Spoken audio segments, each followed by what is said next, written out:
Yes, that's right. It's Joe here for Joyrider TV, live from the Joyrider TV studios with another great Q&A session where we're going to be talking about all things catamaran sailing. Amongst other things, in this evening or this morning's edition, we are going to be talking about using the Traveller for power control on your boat. We're going to be looking at how to adjust your daggerboard position and when you should adjust it to make the boat feel different in different wind strengths. So using the daggerboards for power control.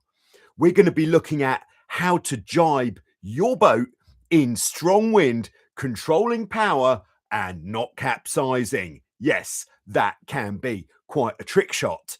And then finally, we're going to be looking at how to spot gusts so that you know when you need to be ready to control the power. Yes, we're talking about power. So I'm going to jump straight in with the first preloaded question. And this one has come from George about Traveller settings. Yes, love a bit of Traveller settings. And we're talking about using the Traveller for power control. Firstly, I think with all of these questions in the Q&As, I like to start off by kind of just making sure that everyone has a fairly good understanding of the question. So if you're not familiar with cat sailing so much, what we have is, this is looking at the boat from the back, and here we are looking from the top. And what we have is running along the back beam, we have a track, and in the track, we have what is called the Traveller. So what we would have on this one, this is the Traveller, and then above the Traveller, we have the main sheet blocks. So we can use a combination of main sheet and Traveller to adjust the angle and the shape of the mainsail. So the main sheet very much is controlling the shape of the sail and the tension down the back edge, the leech of the sail, whereas the Traveller is used more for adjusting the angle of attack, but maintaining the same shape with the main sheet. So as we've talked about in previous episodes, and previous videos, we do use the Traveller for point of sail. And we're just going to touch on that very quickly. So here's the wind.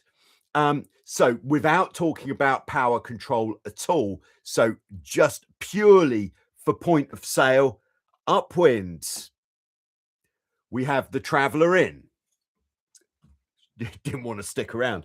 Can we see that? Yes, we can. All right, upwind, Traveller all the way in to the middle.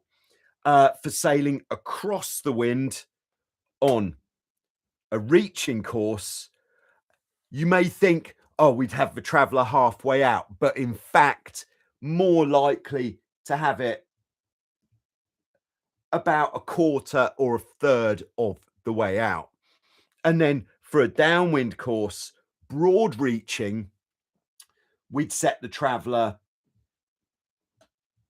about 3/4 of the way out, not all the way to the end, so that we just have the main sheet a little bit looser to encourage more twist in the mainsail. Slight difference with this would be if you are using a spinnaker, in which case, when you put the spinnaker up, you might have, let's say it's light winds, spinnaker up, you might have eased the Traveller. If I just mark the center on here, you might have eased the Traveller just a few inches from the center. And then as the boat picks up speed and you look up at your mainsail at the leech telltales, we can talk more about this later on in the session if that seems like something that would be useful.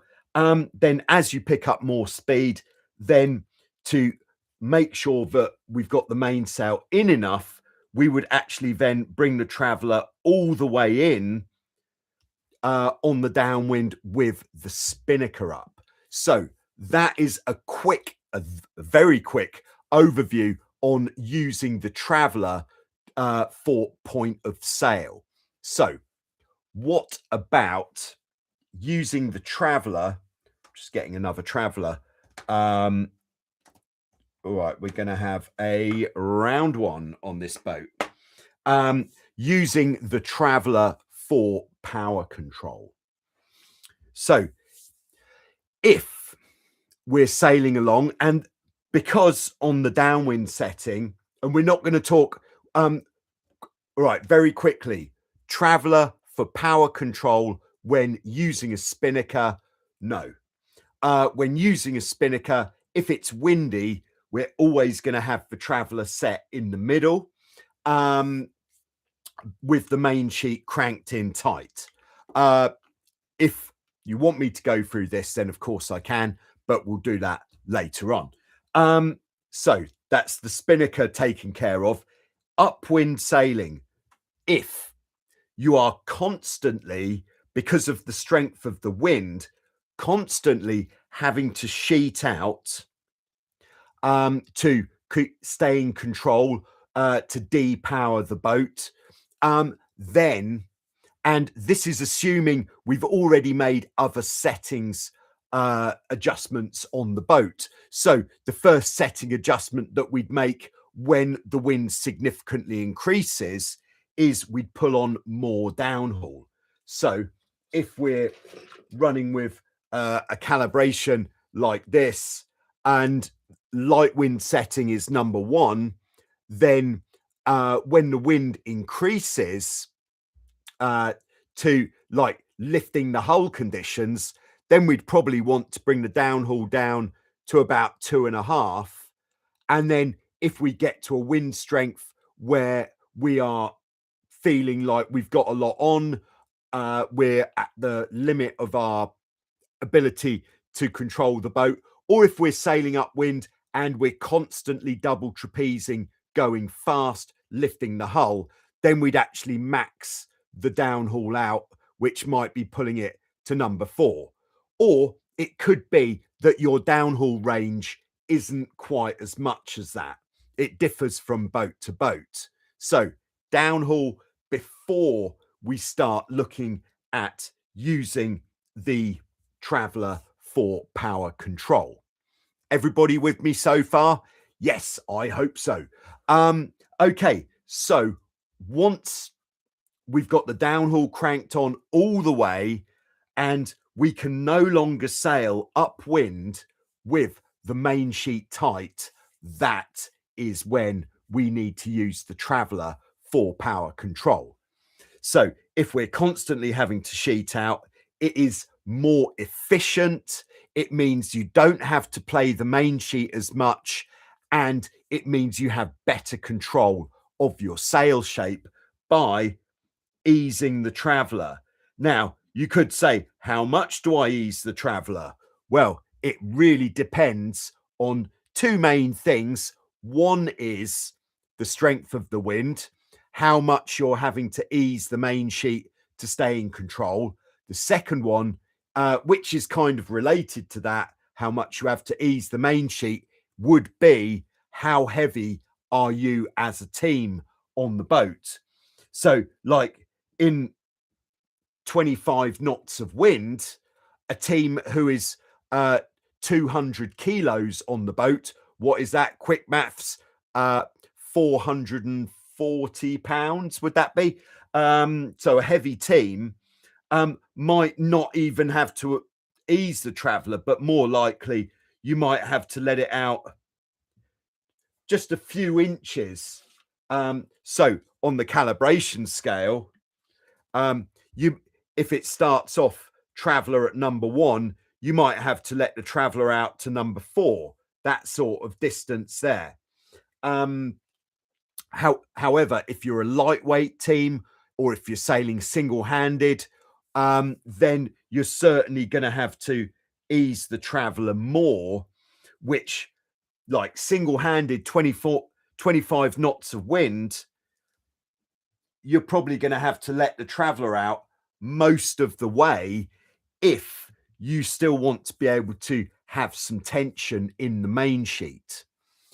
So how tight are we trying to pull the main sheet? We're trying to pull it so that in the lulls, the area of lighter wind, you're pulling the downhaul on, you're pulling the main sheet in as much as you can. So you're getting it as tight as possible, which if you're sailing a Hobie 16 means that the blocks are actually coming together, like touching.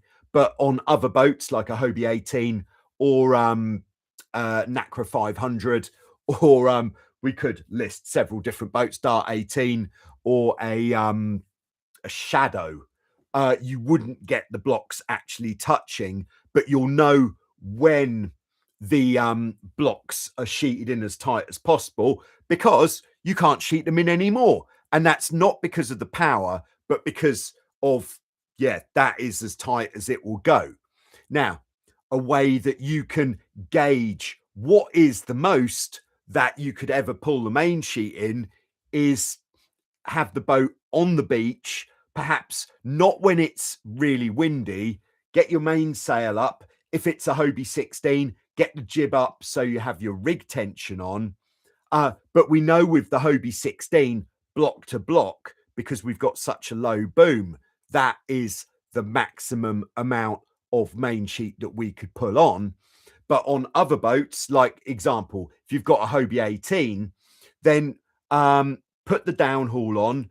And because we're looking at what is the amount of main sheet we want to be able to pull on when it's windy, put them downhaul on to maximum and then crank the main sheet in and then just pull it pretty much as hard as you can on land.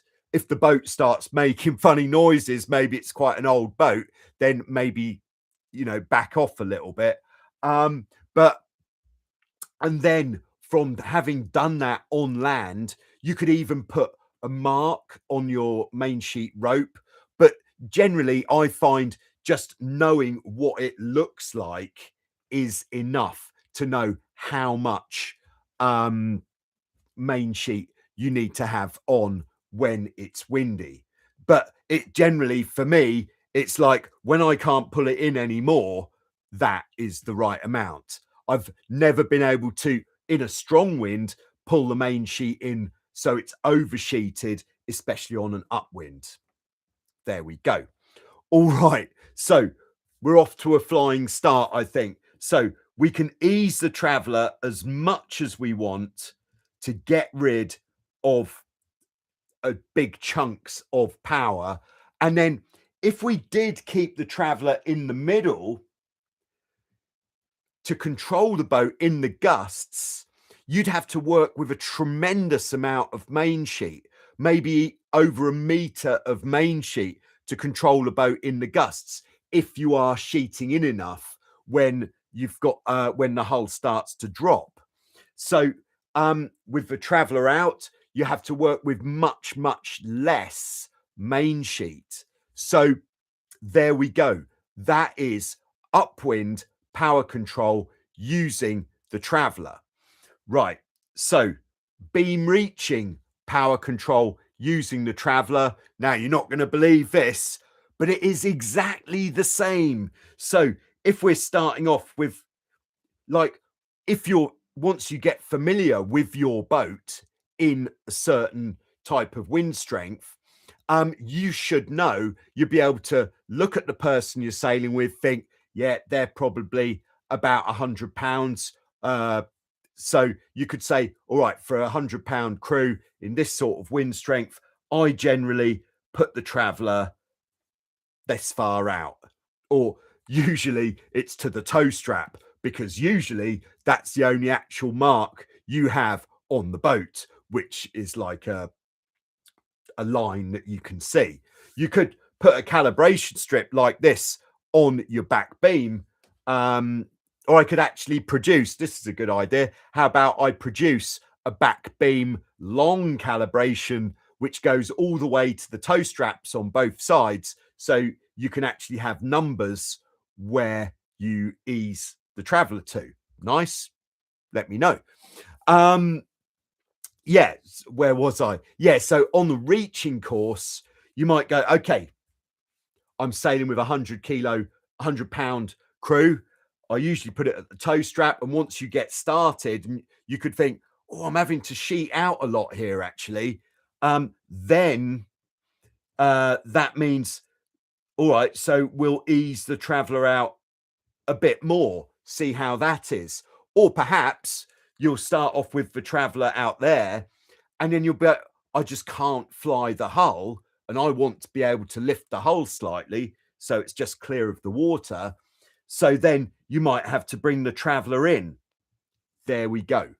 So I think that's pretty much the meat of the topic of using the traveler for power control.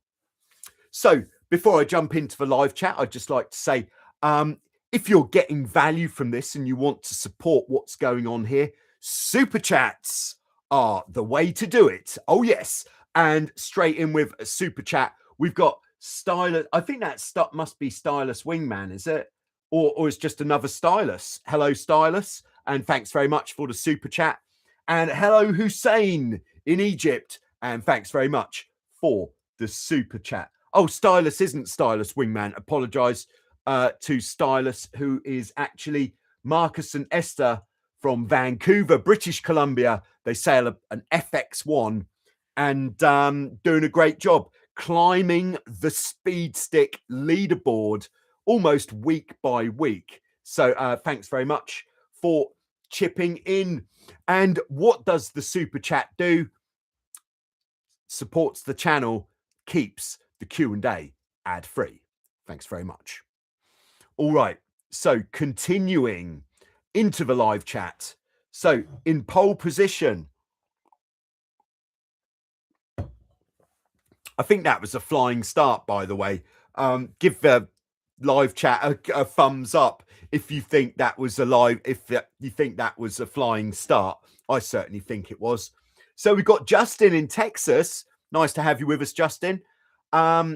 Justin says, if you're adjusting mast rake with the shrouds and also changing rake through the jib tension, how do those two interact, and what setup helps you point better in a race? Okay, we could actually talk for an hour or more on this topic. I'll try to keep this a little bit briefer than that. So I don't even know if we're going to use this fella just yet, but good to have it there. All right. So what we're doing this is this is a fairly specific Hobie 16 question, because on the Hobie 16, what we're doing is, firstly, we are setting the shrouds. And where we set the shrouds is kind of like setting the general arena of possibility for what we can do with our mast rake on the boat. If you're not familiar with the term mast rake is what we call the angle of the mast in relation to the boat. So mast rake could be completely straight up like that, or mast rake could be back. All right. So I'd usually set the shrouds to the weight of the team in those conditions. So if you're sailing single-handed and it's going to be windy, I would put the shrouds quite far down. Now, how far down? It does, we can't just say, all right. Well, we can say to a certain degree, if you're sailing a European Hobie 16 with original stock rigging from the last 20 years, it would be for more power, or which could be for a heavier team or lighter wind. We put the shrouds in hole number 4. For a slightly lighter team, hole number 3 is good, or for a light or that would be for a heavier team in stronger wind. And then for a lighter team in stronger wind, hole number 2 from the bottom.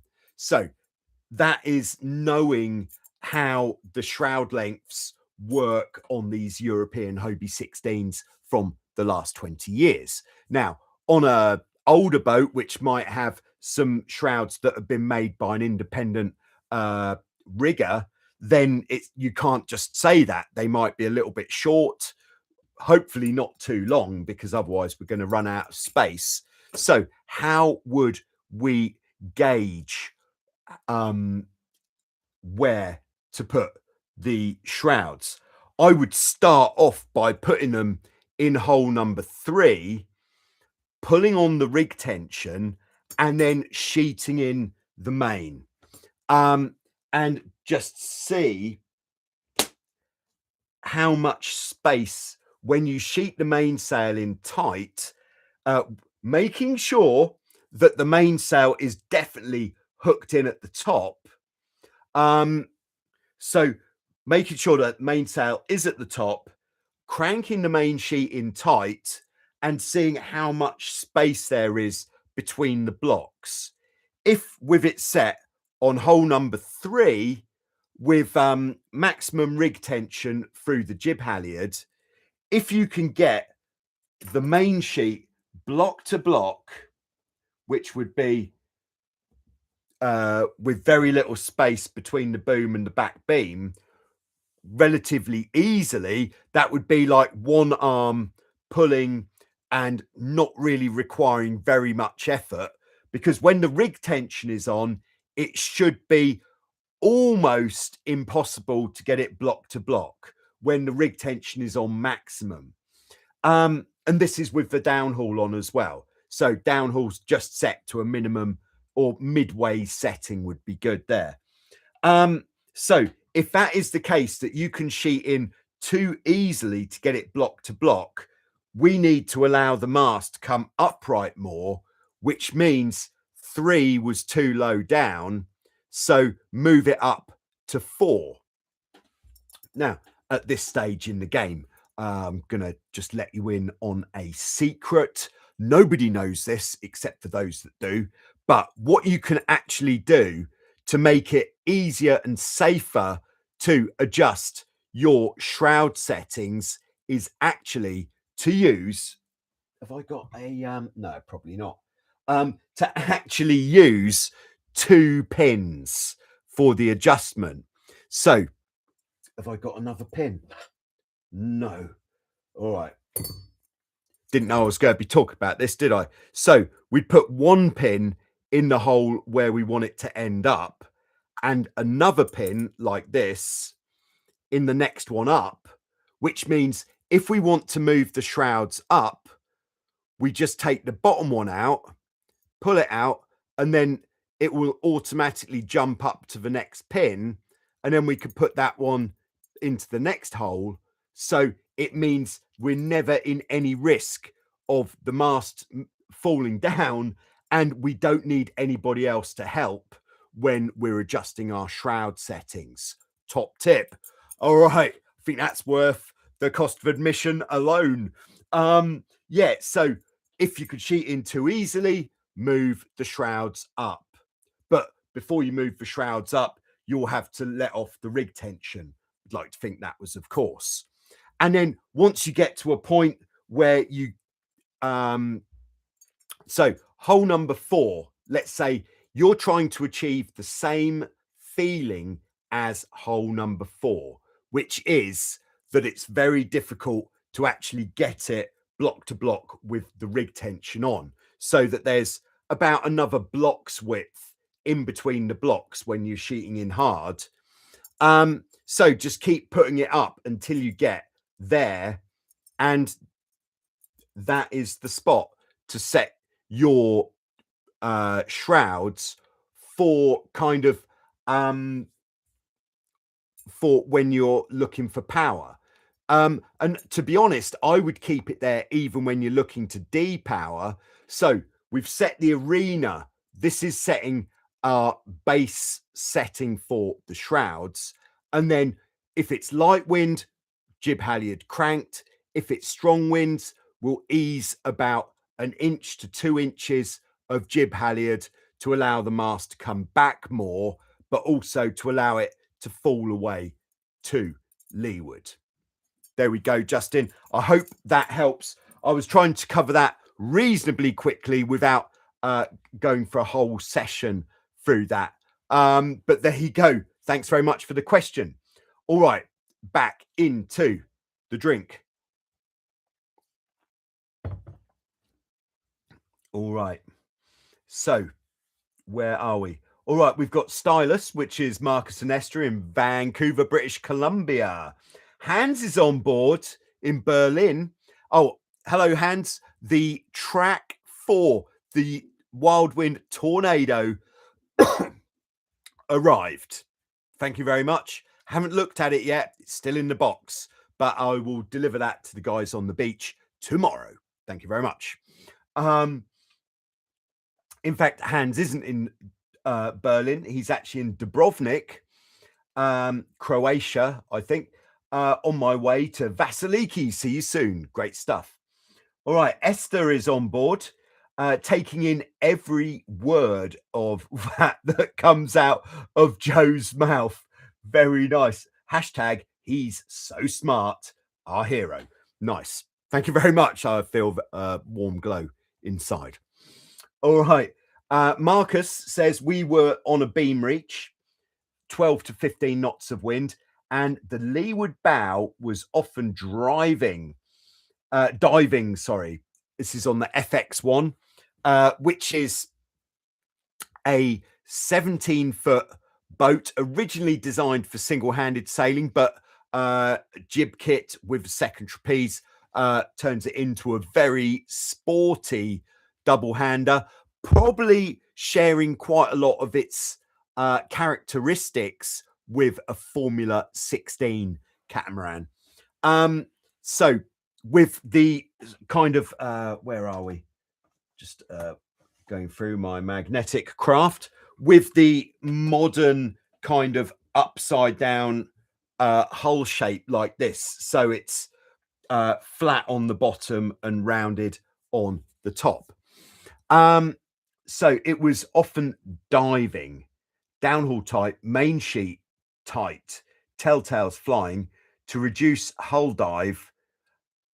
Will letting the traveller out help, and why?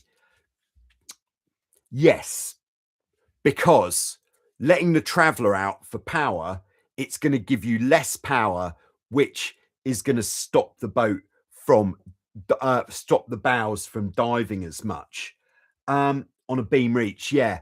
Another thing that is really going to make a difference is actually, you're not going to believe it, Marcus. It's going to be our next preloaded question, which we're going to come on to in a second. But I think I'm just going to keep responding to the live chat first, because I think that's important and polite. But yeah, so if you're diving a lot with your rig settings, you yeah, certainly letting the traveller out a bit is going to take some of that weight off the bow. If you're not as far back as you can possibly go on the boat, I know maybe it sounds obvious, but if nobody is further back than the back beam, there's more boat there that you can stand on. If you're single trapezing, the crew could go all the way to the back. So if the boat's diving, or if you're double trapezing, then certainly the helm can be further back. So where are we? Just there. So that you have got your weight as far back as it can possibly go, like that, because that is levering that bow up the maximum amount. There we go. But I have the extra tip, which really could make a difference, coming up very soon on the next preloaded question, which is coming. All right, continuing in the live chat, we've got Bobby Bruce on board in Pennsylvania. Bobby Bruce, of course, the captain of the Hobie 21 SE, I believe. Bobby says, looking forward to seeing everyone at the Mad Catter. Yeah, I've got the coming up soon in New York State, USA. The Mad Catter. I think over 100 boats are registered. That should be a big one. I think one of the best places to see the action from these things is it's always going on the Facebook Catamaran Sailors groups. So check out there to see the action there. Sorry, I couldn't be there. All right. All right. So Marcus says, is jibing with a spinnaker much different than tacking with a spinnaker? I got bad spinnaker wrap during my last jibe. Why did that happen? All right. Okay. All right. And I tell you what, I'm going to come back to you, Marcus, before going into your other questions. I'd just like to say thanks very much to Boris for the super chat. Yes, keeping the Q&A ad-free. Show your support with super chat. Yeah, the only ads are the ads for super chat, of course. Yeah, Boris is down in Florida in the USA. Nice to have you on board. Maybe we could find the relation between how much rake and how much downhaul for the wind speed and weight. Yes, I think now, to be honest, Boris, I think that sounds like a little bit of a project. That's not something I could quite put the numbers at right here, right now, but it's certainly something that I can look at putting together, because I think it's a really good idea to actually have a definitive, this is the actual measurement for mast rake. Because the other thing we could do with the mast rake is, of course, with your rig tension pulled on, rather than being so vague as to say if you can pull the main sheet in, then it's correct. But two ways you can do it. One is the same way that we measure mast rake on a Formula 18, which would be to take a trapeze wire, put it on the bow, on the bolt of the mast of the bow tang, and then you take that to the back and see how far beyond the back of the boat, or actually, sorry, beg your pardon, and then you place it on the corner of the back, and then you measure the distance on the trapeze wire, which might have to have an extension between the corner of the boat and the point that touched the mast tang. Does that make sense? So that's touching the mast tang there.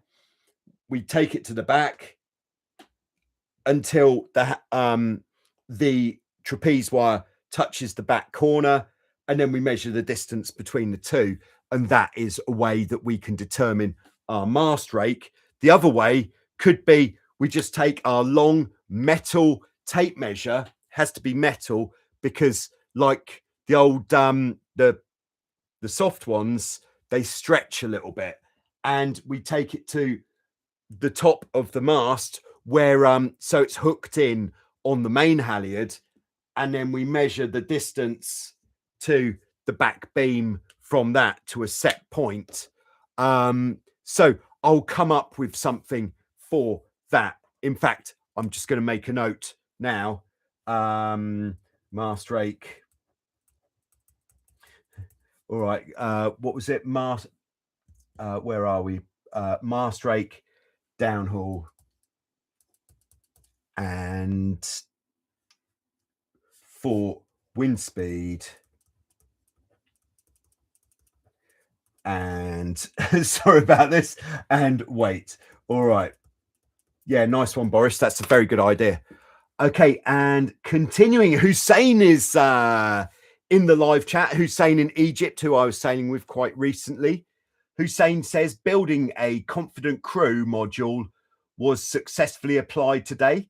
Yes, this is in the classroom series. A great way of getting a deeper understanding about catamaran sailing. 126 lessons in the classroom style, all 10 minutes or thereabouts long. Quite a few are quite significantly longer. So if you really want the deepest understanding of catamaran sailing, then why not consider signing up to the Joyrider TV Classroom Academy and getting full access to all of that. Okay, it's where the modules come in handy when you actually put it into practice, says Hussein. Watched it again last night for a recap and was a tremendous help. Thank you very much, Hussein, for the endorsement. And it was Hussein's idea to do it in the first place as well. Johnny Hughes is on board. Hello, Cat Sailors. Hello, Johnny. Tim Ward is on board. Tim is going to be down here, Vasiliki Lefkas, Greece, very soon, participating in a Hobie Tiger race training week, which I am coaching on. So looking forward to that. Tim is in East Sussex in the UK, South Coast. Weather is shocking. The sun is out. Oh, it's shocking because the sun is out. Gotcha. Jens is on board. Hi, Jens. Good to have you on board. And Ryan is on board. Hello, Ryan. Good to have you on board. Everyone is on board today. Great to have you all on board. All right. Boris says, my idea is if we have 0 to go, let's say 3 on the sticker, then let's say put the shroud in the second hole. Okay, I see what you're saying. Yeah, so relating the amount of downhaul that you need to the amount of mast rake required. All right, I will do a research project into that, Boris. Thank you very much. So continuing, next one in the preloaded questions, which is, this could be the one that really helps Marcus's diving issue on the FX1, is we're talking about adjusting the daggerboards on a boat, obviously, that has daggerboards, which could be a Formula 18, like a modern Formula 18, or it could be a legacy Formula 18, could be an FX1, could be a Nacra 5.2, could be a Nacra 5.8, could be a Nacra 6.0, could be anything else A-class that has daggerboards that go up and down. Now, the reason this doesn't apply to boats with pivoting centerboards is because a boat with pivoting centerboards, like the Tornado, we can't put them halfway up, because if we put the centerboard, what can I use as a centerboard? This bit. If we put the centerboard halfway up, then what happens is the position of the centerboard is moving quite dramatically back on the boat, aft, which is going to really change the balance of the boat and the relationship between the center of effort in the sail, in the rig, and the center of lateral resistance. So lifting your centerboard halfway up and sailing like that, it's probably going to put too much strain on it in the first place. But the second thing is the boat is going to get a lot of lee helm, which means the boat is naturally going to want to turn away from the wind all of the time, because too much power is forwards of that pivot point. There we go. All right. So first one, upwind, daggerboards for power control. If you're sailing a modern Formula 18, like a Nacra Evolution, as soon as it's double trapezing conditions, you don't want the daggerboards all the way down at all, because they're so long, and this is similar for a lot of modern Formula 18s, they're so long that once you go beyond a certain amount of daggerboard in the water, it actually just starts to create drag. So we'll sail with the daggerboards lifted slightly. Now, how much would you have them lifted? I would have to defer to the tuning manual for that particular type of boat. Now, all of these modern boats have got really, really good tuning guides, which tell you exactly, like, they're not withholding information because the person who put the tuning guide together wants to beat you at the nationals. No, they tell the truth. They tell you what you need to know. So if in doubt, and you've got a boat which was, I think, a boat which was designed maybe in the last 20 years, there should be a good tuning guide which gives you the numbers. And once you know the numbers, then you can get your marker pen out, draw some lines on your daggerboards, and it will tell you exactly how much to lift the daggerboards in those conditions. Now, unfortunately, the FX1 is not going to have this sort of tuning guide. The Hobie Tiger, yes, but we can talk generally about what we do here. So upwind, once we've got the downhaul cranked on as tight as it will go, if we're still feeling like we're having to ease main sheet constantly to not be overpowered, then the next thing we can do is lift the daggerboards. How much do we lift the daggerboards? I would say on a boat like a Tiger or an FX1, or any boat with these slightly more dated style daggerboards which aren't super high aspect, I would lift them about this much initially. How much is that? That is so first lifting, I would go to about 6 inches above the deck, which would be something like, I don't know, what is that, 13 centimeters above the deck of daggerboard. Now, what that does is, when it's that windy, we should be sailing faster upwind, which means we're getting more lift from the daggerboards.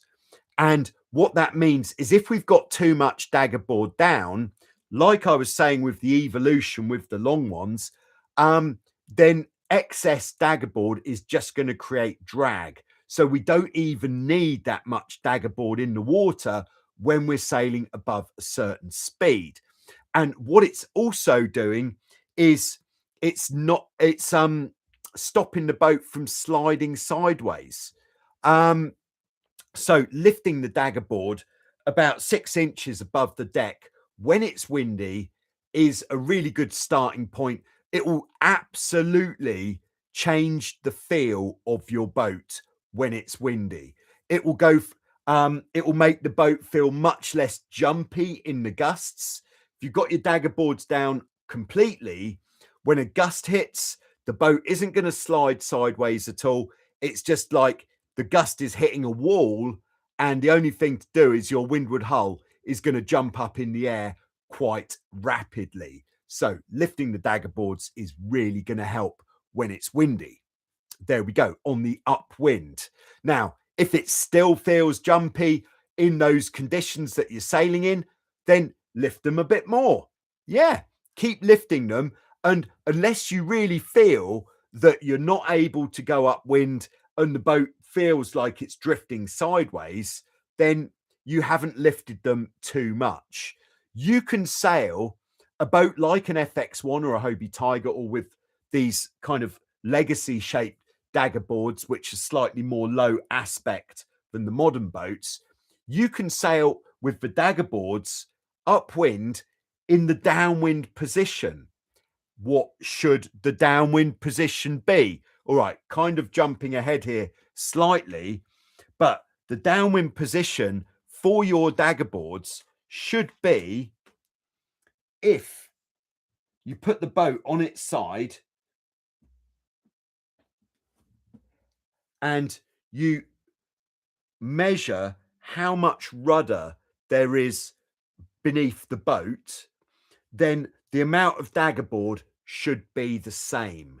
So on a Hobie Tiger, I believe, going into the memory banks here, I think it's 48 centimeters of dagger board above the deck, which, because the FX1 has the same rudder blades as a Tiger, means it would be the same. 48 centimeters above the deck for downwind, which means, yes, you can sail with 48 centimeters of dagger board above the deck in strong wind if you really don't want that power and you want the boat to have a much softer, easier to manage feeling to it. There we go. All right. And the same thing goes for Marcus's problem that he was talking about with diving on the reach. If the boat is diving, sometimes it might be, if you imagine we're going forwards here fast and we're getting, you know, the water under here is pushing against the dagger board. What is that going to do to the pitch of the boat? Pushing the dagger board there is going to push the bows down. So lift your dagger boards a bit more on the reaches, and that might not completely solve the problem, but it's definitely going to make it less. There we go. And then here we go. Last bit about dagger boards is on the downwind with the spinnaker up. We've got our general starting point for the dagger boards on the downwind. Now, if you feel that with the dagger boards in that position, you can't, and it feels reasonably windy, you feel that you can't just get that hull out of the water, then you might need to put them down a little bit more. How much is a little bit more? I would move them in inch or inch and a half increments down. So move the dagger board down a bit and see how the boat then responds. The more dagger board you have down on the downwind means that hull is going to come out of the water much sooner. So the opposite would be if you're sailing downwind and you're feeling on the edge of control, then even if you've got the dagger board at this 48 centimeter or same as the rudder blade height, put it up higher and the boat won't be as jumpy while you're going downhill. So there we go. I hope that helps. Thanks very much for the question. Just continuing in the live chat here. And we've got Dirk on board in Ottertail Lake. Is that Minnesota? I'm sure you'll tell me, Dirk, if it's not. All right. And Dirk says the ice is off. And I hope to get some sailboats in the lake next week. Yes, I hope so too. Good luck with that. Yes, Minnesota. All right, great stuff. We got Max on board. Greetings from Lake Simsey. Gusty conditions from 0 to 12 knots in 2 seconds. Yes, that does sound pretty gusty.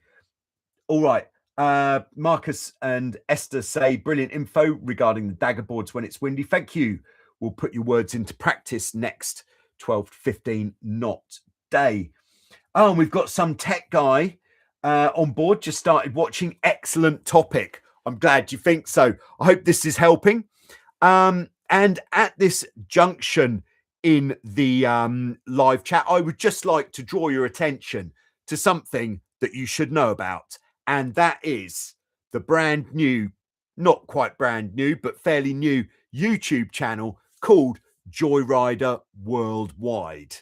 Now, Joyrider Worldwide is, I believe, the first YouTube channel of its kind where I'm running Joyrider Worldwide, as you might expect, and I am inviting everybody to upload their videos to Joyrider Worldwide. So, why, as a video, someone who's got a video, why would you want to do this? Because if you want your video to be seen, then it's more likely to be seen on a YouTube channel which has more visitors or more subscribers or more views generally, because when a YouTube channel has got more visitors, more subscribers, more views, then those videos get put in front of more people, so more people will see you in action, perhaps capsizing wildly, perhaps going on a camping trip, perhaps having a lovely time fishing, catching some tuna off your Hobie 14 in Japan.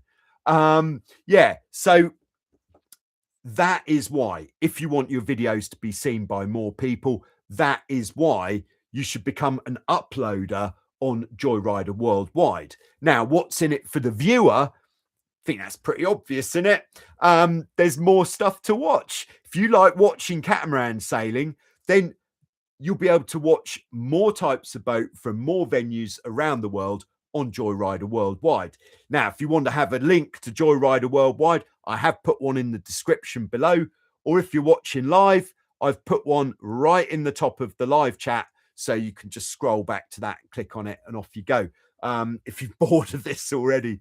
Yeah, so there you go. Yeah, get involved with Joyrider Worldwide, because at the end of the day, what we're trying to achieve here is making catamaran sailing more attractive to more people, so more people get involved.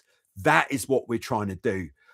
Everything that I'm doing on Joyrider is trying to get more people into the sport. That's it.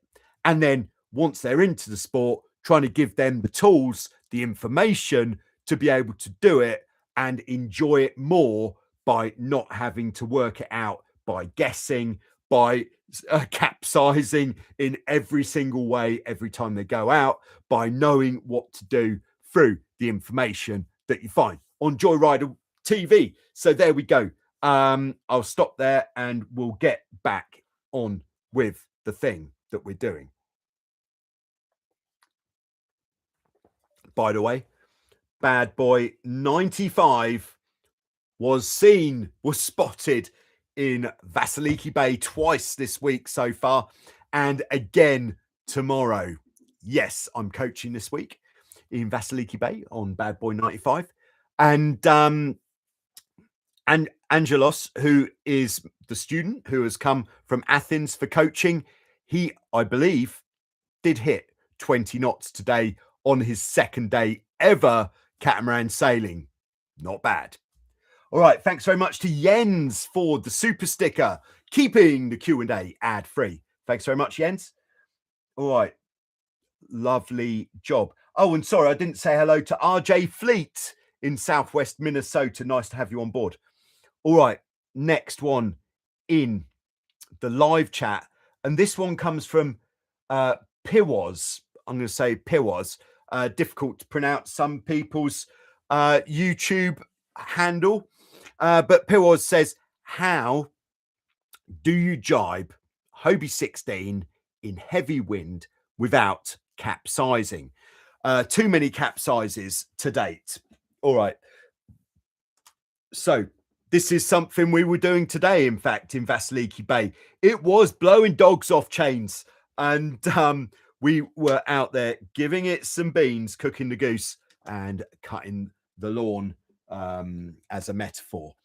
All right, so first thing with the high wind jibe, we'll talk about two different aspects. One is timing, and the second is the mechanics of the high wind jibe. So, and we're talking any non-spinnaker boat here. And to be honest, with the timing, if you are on a spinnaker boat, the timing will be pretty much the same. Now, the reason that we're capsizing on a jibe is because by the time you get to the point where the sail is going to come across, you've lost too much speed.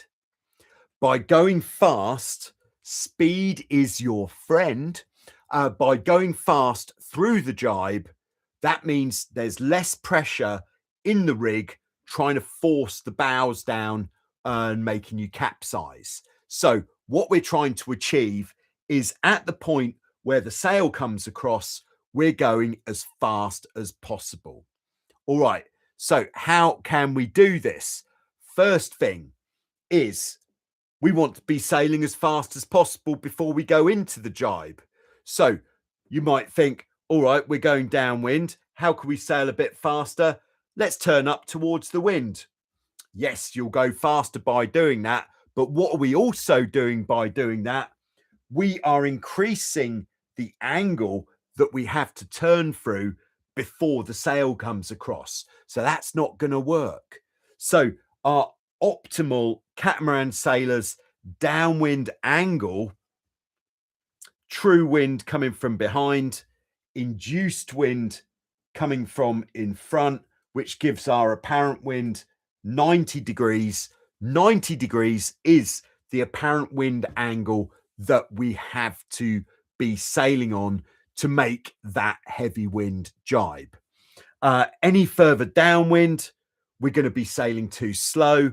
Any further upwind, and the angle is going to be too much. We all good so far? Give this a thumbs up if that's all right so far. Okay, so that is stage one. We want to have the boat sailing fast first with the wind in the right direction. Now, timing. This is what we were talking about. What can we do with the timing?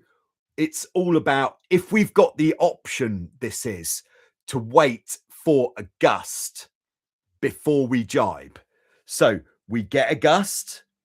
When the gust hits, how do we control the power downwind? When we get a gust, we ease a little bit of main sheet and all right, so let's just backpedal a second. What do we do when we get a gust? When we get a gust, the boat goes faster, creating more induced wind.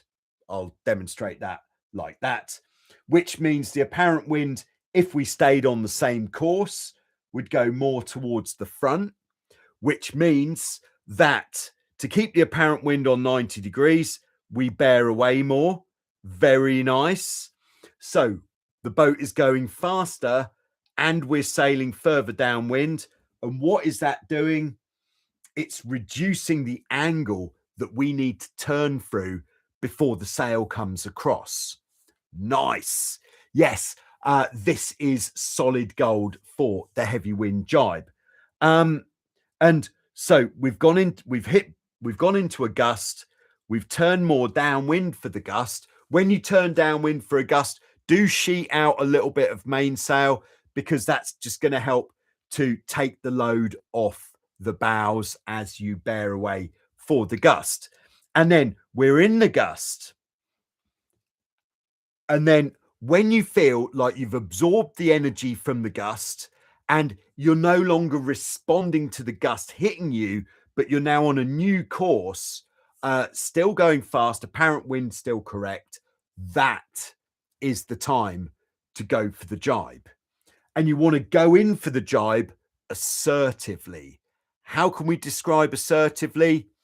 Is assertively. So get into the position at the back of the boat. I'm not going to describe the full jibing technique just now, but get into the position at the back of the boat and I would say kind of wang it. just chuck it in. Give it some sauce as you put it into the jibe. But the difference might be, firstly, with the steering, is as soon as the boom has come across, straighten up with the rudders, because until you're actually settled on the new side of the boat, you don't want to be putting the power on. So keeping the boat deep until you're on the new side and the crew is settled as well, it's going to make it a nicer exit.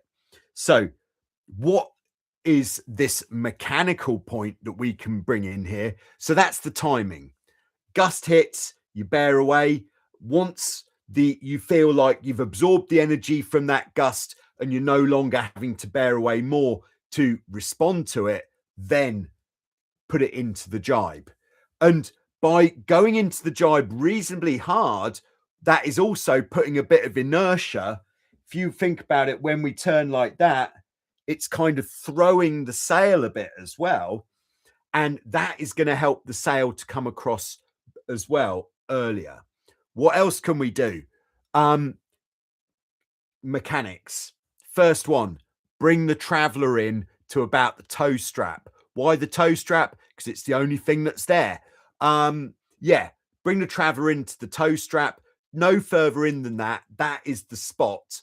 Because by having the sail closer in, and it's the traveler, not the main sheet that we want to bring in, that means that the sail is going to flip to the new side earlier. If the sail is as far out as it will go, then we've almost got to go all the way through the wind before the wind catches the other side of the mainsail. So bring the traveler in to the toe strap before you go into the jibe, and that means it's going to come across earlier. Now, this is the bonus one. All right, if this is the boat looking from behind, is this going to work? Just trying to think if this angle works, or maybe I could just describe it. When you're at the back of the boat steering through, we usually, all right, this is our main sheet. We usually grab hold of the main sheet and guide it across. Now, that's nice, but what's going to work even better is as soon as you steer into the jibe, rather than guiding this across, pull it so you're actually pulling it in the direction of the mast. And what that's going to do is close the leech just for a second. But in that second that you're pulling the leech down, that is going to help the sail to go across even earlier, which means we're still carrying speed when the sail goes across. There we go. Topic: jibing when it's windy, covered. Thank you very much. Okay, I hope that helps. So, yes, we have been going for an hour now in this Q&A.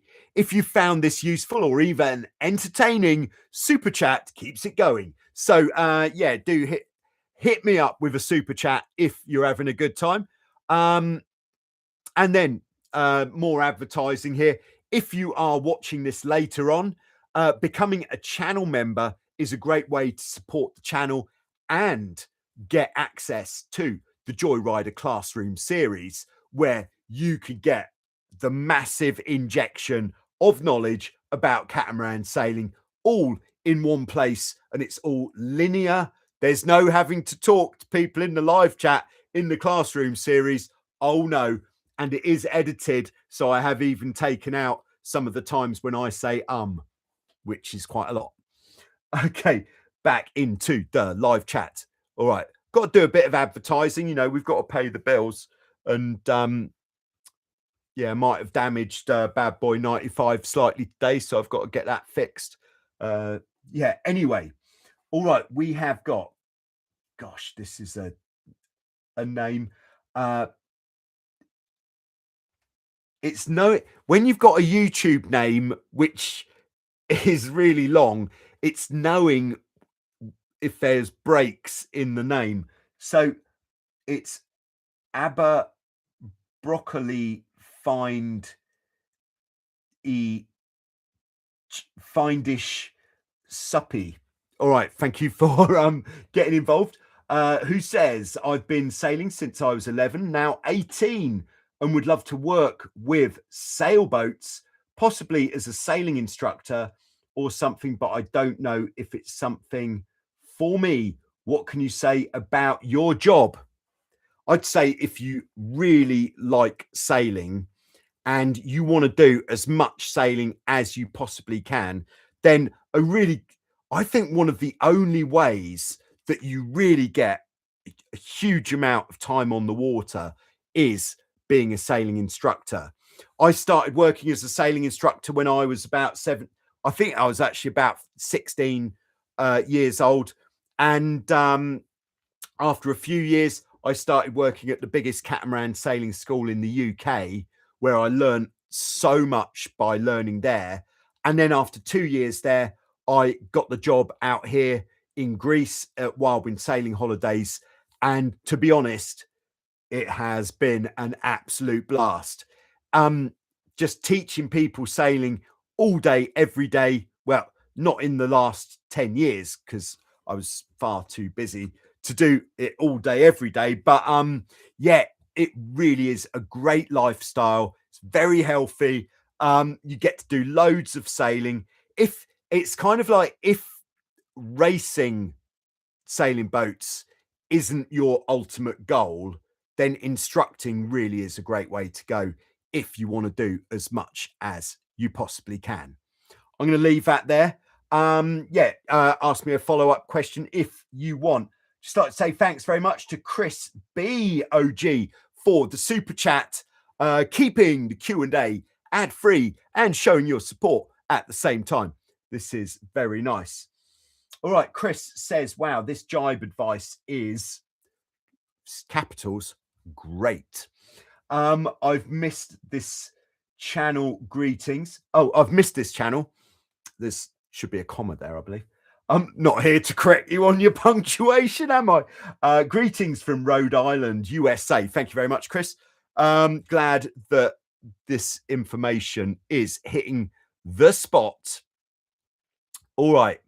So, last one in the preloaded questions. And I think, Marcus and Esther, if it's okay, if we can continue with your questions in next week's Q&A, that would be really good. All right, actually, in fact, Marcus and Esther, going to go on. Before I go to the last preloaded question, going to talk about your next question in the live chat, which was, is jibing with a spinnaker much different than tacking with a spinnaker?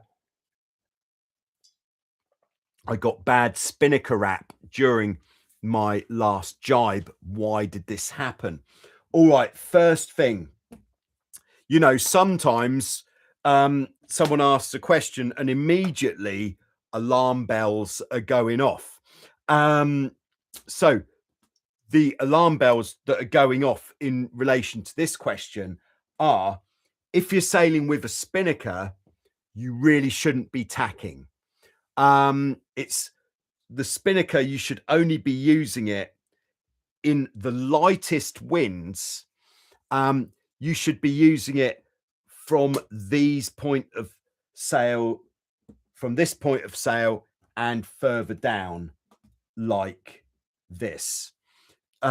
Any further up, and what's probably going to start happening is the spinnaker's going to start flapping. It's not going to be working particularly nicely. And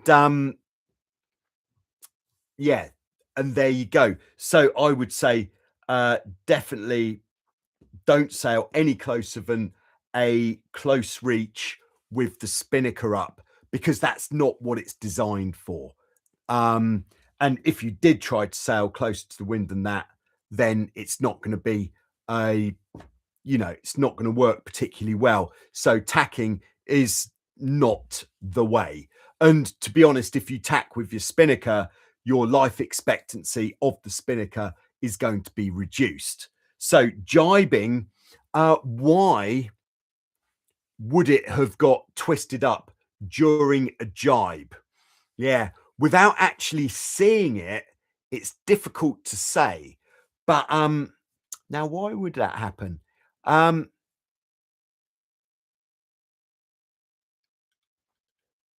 Okay, Marcus has just said, got it. Makes total sense. Upon reflection, this makes sense. Yeah, so without actually seeing it happen, it's very difficult to say why it would have got twisted up. Yeah, two ways of jibing with the spinnaker. One is more of the dinghy sailor way, which is better for a smaller spinnaker. The other is better for a bigger spinnaker. So without knowing exactly what happened, this is what you should do is as you turn downwind, we should be easing. This is for a bigger spinnaker, like on the FX would be a good choice. You're easing the spinnaker out as you turn downwind. And then as the boat is going through the jibe, by that point, the clew, the back bottom corner of the spinnaker should be further forwards than the jib. And as soon as it's further forwards than the jib, that is when the crew should bring the spinnaker over to the new side. Because what we're trying to avoid is having to drag the spinnaker across around the jib. So we're trying to fly it around the front of the jib. The other way of jibing with the spinnaker is more of the dinghy sailor method, which is when you've got a smaller sail. Definitely don't do this if your spinnaker's wet, like if you've capsized. And after that, but that is actually to, as you bear away downwind into the jibe, you keep the spinnaker sheeted tight so that you go through the jibe and then the wind actually blows it across the jib to the other side. I'm not a fan of that technique at all. It doesn't sit well with me. So there we go. But all I would say about the spinnaker getting twisted up, it might be that there's a twist in your halyard, or so it's worth occasionally putting the boat on its side, take the spinnaker halyard off, give the spinnaker halyard a good wash in fresh water, stretch it out. I've got a bit of rope here. God, you'd think so, wouldn't you? Yes, I've got the smallest bit of rope. So stretch it out by tying one end to something fixed and just running your hand along the whole length of the rope that is the spinnaker halyard and retrieval line. And that should take any twists out. So that's going to make it less likely to get twisted up when performing maneuvers. There we go. I'm going to leave that there. Thank you very much. All right, so I'm just going to call Aberbrockle says in relation to the sailing instructor question, really? So you actually get to sail yourself also, because I imagine you'd be busy teaching people. Like, how is the free time aspect of the job? Going to regattas, etc. Do you have time for? No, no, in the actual being able to sail, this would be being on the boat while you're teaching someone. So part of teaching someone sailing, there's going to be a reasonable amount of demonstration involved. And sometimes when you're teaching at a sailing school, the wind is going to be quite strong. And for us at Wildwind, what do we do when the wind is strong? We take people out on joyrides, which is where the name Joyrider came from, where we take people out in strong winds. We get them on the trapeze as crew and we send it. We give it as well, we send it safely, unless somebody has stated, nah, I don't want safety. I want to see how fast this will go. In which case, that is definitely on the cards. So, but it definitely is. I would say you get more time on the water as a sailing instructor than you would working for one of a manufacturer, for example. And I'm trying to think what other jobs there would be which do the same thing. Or if you really want to get the most time on the water, a job where you just have to work for half a day, preferably mornings, because in most places the wind is better in the afternoon. So get a job where you just work mornings and then the afternoon's your own, and then get out on the water. So that's what I'd say. But as a sailing instructor, you would perhaps be on the water doing 1-to-1 or 2-to-1 instruction, like let's say a third or a quarter of the time. Sometimes you'd be coaching from a power boat, but you're still on the water around boats, which certainly beats working in an office. And then sometimes you're going to be out taking people as crew. People need to learn how to crew. And then sometimes you are going to be helping people launching and recovering the boats. So there we go. That's what I think anyway. All right. So question from Jens. All right. When you sail with spinnaker and the trapeze guy, from the back is going to the front, is it safe? Sorry, is it safer for him to jibe and lay the boat on the side? Oh, right. Okay, I see what you're saying. So if you're sailing with the spinnaker and you suddenly slow down and the crew goes flying forwards, but perhaps you're not pitch poling and he's dangling from the front, is it better to jibe? Probably not. Or to capsize the boat deliberately? I would say neither of those options sounds that good. I would say take the boat further downwind, take the power off, and hopefully he should be able to climb his way back to the trampoline so you can continue sailing. Unless I've got the wrong end of the stick with your question there, Jens, do let me know if that is the case. By the way, we've been going a long time now, so if we could have no further questions in the live chat, because I haven't had dinner yet and I started later today thinking it would be a good idea. Yeah, it's nearly 8:30 in Greece. Anyway, continuing. All right, Marcus and Esther, who brought up this question of the jibing with the spinnaker, say, I suspect that my spinnaker halyard was indeed badly twisted.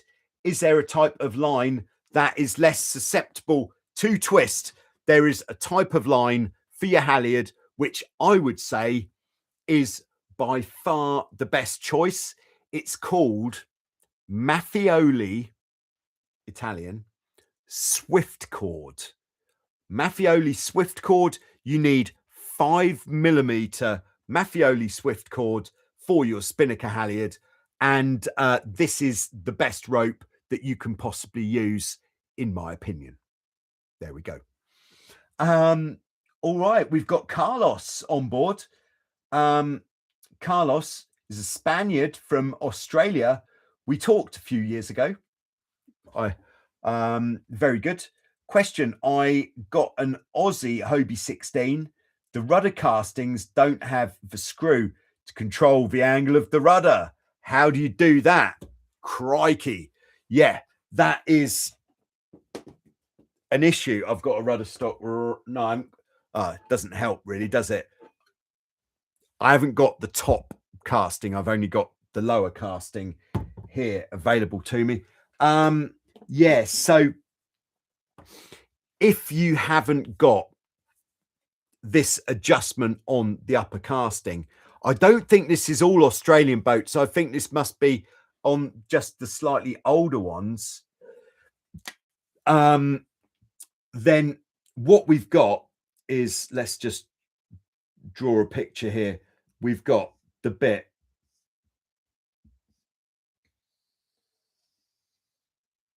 that attaches to the boat. So rudder blade would be down here. And then we've got on the top, hope everyone's enjoying this. We've got, where's that? That's towards the front. All right. Can't remember everything. We've got the bit where the rudder cam sits like there. That's the rudder cam there that locks the rudder down. And then the tiller arm, or sorry, the upper casting is will sit kind of like here.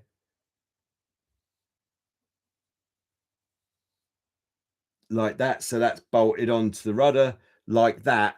And on the boats which don't have the adjustment on the top, so if we've got the adjustment on the top, if we look from the top, so I go pretty fast now because the clock is ticking. We've got a slot in the top of the casting with a bolt, and that bolt goes through the casting into a plate which locates in the cam like that, and that's what locks the rudder down. However, if you haven't got that, then what you'll have is kind of like a bar that runs through the middle. Let's just get our cam back online. You've got a circular bar that runs through the middle. So there's a circle there. And the idea is that locks onto the cam. Now, what can we do if when that locks onto the cam, the rudder blade still doesn't, you know, if it still is able to come back like this when that's locked on? The only solution that I can see to this is to make this bar that goes through the rudder stock bigger, because if it's bigger, it's going to push the rudder blade further forwards. How can we make this bigger? What we could do, I haven't got anything here, is take a little bit of like the right width section to go inside the bar of plastic tube. So and cut a slot in the plastic tube so you can open it, put the plastic tube over the bar, and you might have to, you probably will have to tape it into position. And then by increasing that by 2 mil or something on that bar, that might be, no guarantees, enough to pull the rudder blade under the boat more. There we go. Unfortunately, that's all I've got on that one. So I hope that helps, Carlos. I think it's a good idea. Sounds good to me. All right. So RJ Fleet says, what type of line do you use for a Hobie 16 downhaul? I would use a 5 mil. I don't know what that is in imperial, but metric 5mm line. And it could be pretty much anything, but I use a rope which is very similar to this Mafioli Swift cord because it's a bit softer in the hands. You don't want to go bigger than 5mm diameter rope, because if you go bigger, it's not going to run through the blocks particularly nicely. If you go smaller, like back to my blue piece of rope here, this is 4 mil, then it's not very nice to grab hold of. So 5 mil, it doesn't even necessarily need to be with a Dyneema core, because you've got a 6-to-1 there if you're running a 6-to-1, which means the stretch isn't going to be such an issue. It's where you have one line, like on the jib halyard on a Hobie 16, where the stretch is more of an issue, or on a spinnaker halyard, you don't want any stretch. But on the downhaul, a little bit of stretch is okay. But if you can run to 5 mil with a Dyneema core, then you're talking about the mustard. Thank you very much. All right, then last one here. We've got South Bay Cat Club, which is David from San Diego. Hello, David. So happy I was able to catch you live today. I'm happy too about that, David. And on that note, I'd just like to say everybody who's in the live chat and everybody who's watching this later, do us a favor and take your spare finger, hit the thumbs up button before we finish, because that means that this video will be presented to more people who can also benefit from this good stuff that I've been dishing out today. All right, so I have got one more preloaded question. Seriously, no more questions in the live chat, please, because I really do need to get away. But the last preloaded question is from Quantrell 1862, who says, and this is a topic, this is a question that we've talked about before: how do you spot gusts or puffs which are up ahead? Right, so as we're sailing along on the upwind, we should be constantly looking to where the wind is coming from and where the wind is coming from in the area that we're sailing into. First thing, looking. And then what we're looking for on the water is any patches. So this is our, let's just say, as for the sake of saying it for the diagram, is this is our, in fact, it'd be a bit more. Let's have a bit of scale in there. This is how close together the small waves are, suggesting that we're sailing on flat water. So this is how close together the small waves are. Where you have a gust, the water on these small waves is going to be rougher because of the speed of the wind coming over the water. So if there's a gust up here, so let's say there's a gust like here. So all of this area, the water is going to be rougher. So how is that going to appear to you? It's going to appear, it depends on the angle of the sun to the that bit of water. Like if you're sailing later in the day, so the sun is lower and it's not cloudy, then it might actually look like this area of water has got more shine to it because of the extra ridges in the water. If you're sailing when the sun is higher, this patch of water is going to appear darker. So we're looking for all of these things. What you might see is in front of the gust, it might look like the water is a bit smoother, and then behind that smooth patch, you can see that there's a darker or shinier patch of water, which really does suggest that there's going to be a decent gust the other side. So that is how we can identify the gusts on the water. So upwind, the gusts that are going to affect you are going to be directly ahead of where you're sailing, or the way that gusts travel is in the direction of the wind. So there might be gusts coming across like this. If we're sailing downwind, let's say we're sailing downwind here, and this gust is traveling down this way. Is this gust going to affect us?